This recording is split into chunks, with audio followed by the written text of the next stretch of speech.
할렐루야. 욥기 35장입니다. 1절에서 8절입니다.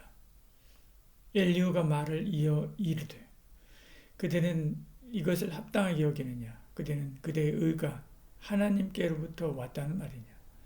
그대는 그것이 내게 무슨 소용이 있으며 범죄하지 않는 것이 내게 무슨 유익이 있겠느냐고 묻지만은 내가 그대와 및 그대와 함께 있는 그대의 친구들에게 대답하리라. 그대는 하늘을 우러러보라. 그대보다 높이 뜬 구름을 바라보라. 그대가 범죄한들 하나님께 무슨 영향이 있겠으며 그대의 악행이 가득한들 하나님께 무슨 상관이 있겠으며 그대가 의로운들 하나님께 무엇을 드리겠으며 그대가 그대의 손에서 무엇을 받으시겠느냐. 그대의 악은 그대와 같은 사람에게나 있는 것이요 그대의 공의는 어떤 인생에게도 있느니라. 아멘. 엘리후는 계속해서 욥의 잘못을 들춰냅니다. 3절에 그대는 그것이 내게 무슨 소용이 있으며 범죄하지 않는 것이 내게 무슨 유익이 있겠느냐고 묻지만은 이야기합니다. 욥은 자신이 의롭게 산들 무슨 유익이 있느냐 말한 적이 있습니다. 욥기 9장에 가면요. 그러나 그의 말의 요지는 악한 자나 선한 자나 똑같이 대접받는 것에 대한 의문이지 그러니 선을 버리고 내 마음대로 살겠다라고 하는 것이 아니었지요. 근데 엘리후는 욥이 그런 식으로 생각한 것처럼 몰아붙입니다. 엘리후는 하나님은 사람보다 크시기에 인간의 선과 악이 아무 영향도 줄 수 없다라고 말하지요. 다만 그 일을 행하는 사람에게나 영향을 미친다라고 말합니다. 그의 말이 옳습니다. 그러나 우리가 의로운 삶을 사는 것을 하나님이 기뻐하신다는 점 이것도 기억해야 됩니다. 그리고 우리를 복되게 하십니다. 그러므로 우리가 부지런히 하나님의 영광을 위해 신실한 삶을 살아야 되는 거죠. 엘리후는 계속해서 욥이 하나님은 학대받는 자의 외침을 듣지 않으신다 비난했다라고 말합니다. 우리도 살다 보면 이럴 때가 있지요. 하나님이 귀를 막고 눈을 감고 우리의 고통과 문제를 애써 외면하는 것처럼 보일 때가 있습니다.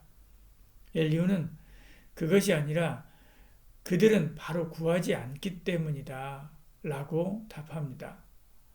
답답한 마음에 쏟아지는 한탄이지 하나님을 찾는 부르짖음이 아니라는 말이죠.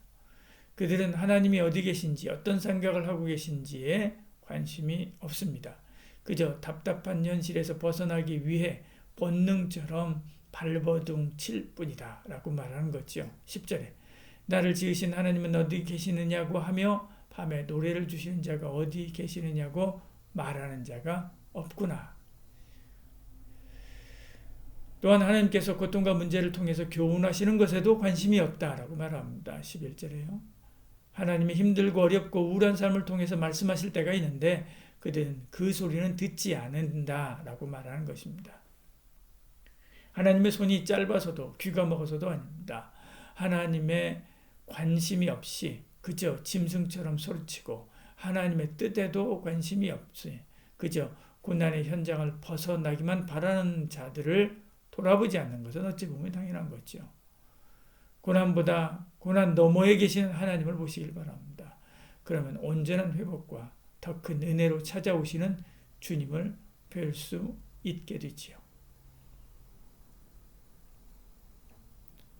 엘리후는 욥이 하나님을 뵐 수도 없으니 그 앞에 자기 삶을 내놓고 판단만 기다린다고 했다라고 말합니다. 14절에요. 하물며 말하기를 하나님은 배울 수 없고 일에 판단하시면 그 앞에 있으니 나는 그를 기다릴 뿐이라 말하는 그대일까 보냐. 한마디로 욥 너는 무슨 자신감으로 그러느냐라고 하는 말입니다. 내가 정말 하나님의 저울에 스스로 올라갈 정도로 당당하냐 묻는 거죠. 그러면서 그가 이렇게 한 것은 하나님이 아직도 충분히 그에게 벌을 내리지 않아서 그런 것이다 라고 말합니다. 15절 16절에요. 한마디로 좀 더 혼나봐야 알겠니? 라는 말이죠. 엘리후의 이 말에는 욥에게 죄가 있다고 하는 것을 전제로 한 말입니다. 그는 욥이 제시한 난제를 하나하나 풀어가는 듯 싶지만 별 진전이 없어 보입니다. 사랑해야 사람이 보이는데 사랑하지 않아서 그런 거지요. 오늘도 하나님을 사랑하고 이웃을 사랑함으로 하나님의 뜻을 분별하여 그 뜻을 이루는 저와 여러분 되시기를 축복합니다. 기도하겠습니다. 사랑이 많으신 우리 하나님, 우리 가운데 함께 하시고 은혜 베풀어 주시사 사랑의 눈으로, 사랑의 안경으로 하나님을 보고 이웃을 보고 나의 삶의 문제들을 볼 수 있도록 은혜를 더해 주시옵소서. 그러면 비로소 하나님이 보이고 하나님의 그 사랑이 보이고 그 사랑의 섭리가 보이는 줄 믿습니다. 주의 온전한 그 뜻을 쫓아 오늘도 하나님께서 기쁘시게 하는 그 뜻을 이루는 삶을 살아가는 저희들 되게 하여 주시옵소서. 예수님 이름으로 기도합니다. 아멘.